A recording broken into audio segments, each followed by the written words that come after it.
48 runs in the last 2 overs, 64 in the last 3 overs. Courtesy of that, 202 for 4 is what Bangalore has got in their 20 overs. AB de Villiers, the top scorer there with 82 not out. Marcus Stoinis giving him company there with 46 not out. If you were to take a look at the bowling card, it's as contrasting as chalk and cheese, because you've got the spinners doing rather well for Kings 11 Punjab, not so the fast bowlers. Talking about fast bowlers, 2 of them join me in the studio, in Ajit Agarkar and Sean Tate. Both of them were shaking their heads with the way the fast bowlers performed at the end. I know great batting, but what do you make of those death overs? Yeah, again, I mean, I think we've been discussing that not enough consistency with the Yorker. It's difficult to bowl 6 Yorkers. Yeah. But maybe I don't know the game that well. So I don't understand the slow ball sometimes. I mean, every slow ball that they've bowled has been whacked for a 6. Yeah. Unless the pitch is gripping, or you have there's some mystery about that slow ball where people don't read it or pick it. To bowl that many, then you'd rather, if you got the pace, which Shami does, so does William, then you just rather get hit trying to bowl, whether it's a Yorker or a hard length. What your strengths are. Great hitting. I mean, you can't take anything away from AB and Stoinis, but some freebies on offer really.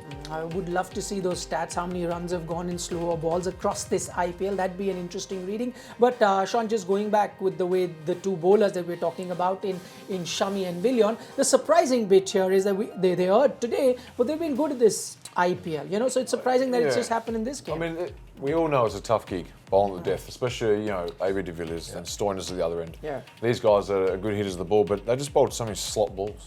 So it's like the slow ball, which wasn't convincing. It was just like a little roll of the fingers. None of this stuff, proper slow balls. Just not sure what they're going to bowl. Or even hitting into the deck a little bit. I mean, even Shami, I look at him, and the best way he bowls usually, he's got a decent Yorker at pace, and he's got a decent ball that comes through here at pace, and even hardest as well.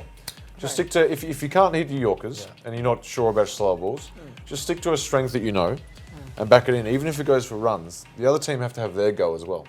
So at least give yourself half a chance. Okay. I mean, it is difficult. It's not like it's easy coming and running in against AB de Villiers, because you feel that extra pressure to get it absolutely right. But sometimes the plans, I think the slow ball, second ball landing in the slot.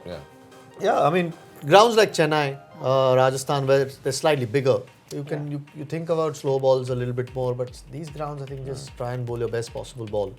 And if you're a quick bowler, get it quick, try and bowl as quick as you can. Okay, we'll take a look at the innings progression. How is it that innings of Royal Challengers Bangalore panned out? If you take a look at that, the run rate, they started off really well, courtesy Parthiv Patel. He was on fire once again. 7 to 15 is where they slowed down, also because they lost a lot of wickets there. They were 4 down for 82, if I'm not mistaken, at one point. But there, the surge right at the end, 16 to 20, a run rate of 16, as I was talking, 64 in the last 3 overs. That's what's taken them to over 200. Sean, when we were talking in that 10-over break, you thought 180 would be good enough. This would be match winning. Yeah, 180 give them a chance. Now this to me puts them well in front of the game. You get a couple of early wickets, you get Gayle out. These sort of guys roll. But yeah, I feel that Stoinis' innings, I'm sure there's a lot of people at home watching him going, strike rate's under par. Yeah. But he was sort of letting AB do the work. And then at the end, when it was his turn to hit, he hit. Yeah. So I think, and rather than hitting too early and getting out, and having other guys that aren't as good a batsman in, I think he let AB take the show on. So I thought that was a mature innings from Stoinis. We all know AB's innings was fantastic. Yeah. That's no doubt about that. But I just feel that it ended up 135 strike rate, not bad, and just a mature knock. All right, for those of you who are watching us on our Facebook page, do send in your question. I'll try to put a few of those questions to Sean and Ajit. But talking about the Kings 11 bowling, they also set themselves up for this. If you were playing with 5 bowlers, then this is the peril. Yeah, that's always a risk. I mean, the spinners did really well for this ground, where historically you don't really get a lot of help. Parthiv Patel, what an innings he played. I mean, we shouldn't forget that at the start. 70, I think they were off the first 6, which was incredible. I think thanks to him. Yeah, so that sort of set them up. And the bowling was pretty good till those last 5 lost 3, which sometimes can happen. Yeah.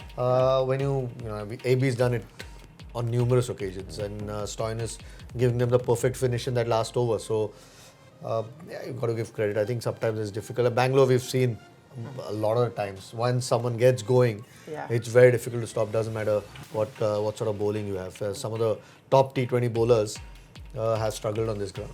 All right, Hamid Khan wants to know on our Facebook page, what is it that AB de Villiers is made of? I'd just say skin and bones. But yes, he is a special batsman at the moment. Plenty of questions coming as far as Chris Gayle is concerned. They want to know, we've got Crispin Gerard here. I'll throw that question to you, Sean. How crucial will Chris Gayle prove to be in the chase? Is that the match right on top? Oh, yeah, I think that could be the match. I mean, you can say that now, and then someone else might step up and get 100. But I think Gayle, if he gets 100 and off not many balls, obviously, they're going to be right in the game. So it comes down to big players like that, KL Rahul, on a ground like this, which the ball flies and it's a smaller ground. It's still doable. We've seen it before, but yeah, if they lose a couple of early wickets, I think that's probably the game which then flips onto the bowlers. I mean, it's hard to imagine that Kings 11 can win this game without Chris Gayle getting runs for them. At this stage. But like Sean said, someone else might turn it on and get a couple of 80s in that innings, but it's hard to imagine that. Okay, I'm just looking at this bowling card for Kings 11 Punjab in a game where 200 plus have been scored. R. Ashwin has bowled his 4 overs for just 15 runs and an economy of 3.75. That's gold dust, but just if I was to play devil's advocate, he also ensured that he didn't bowl in the power play right at the top or right at the death. I mean, you'd expected him probably to go with the new ball when you had Parthiv really striking it well.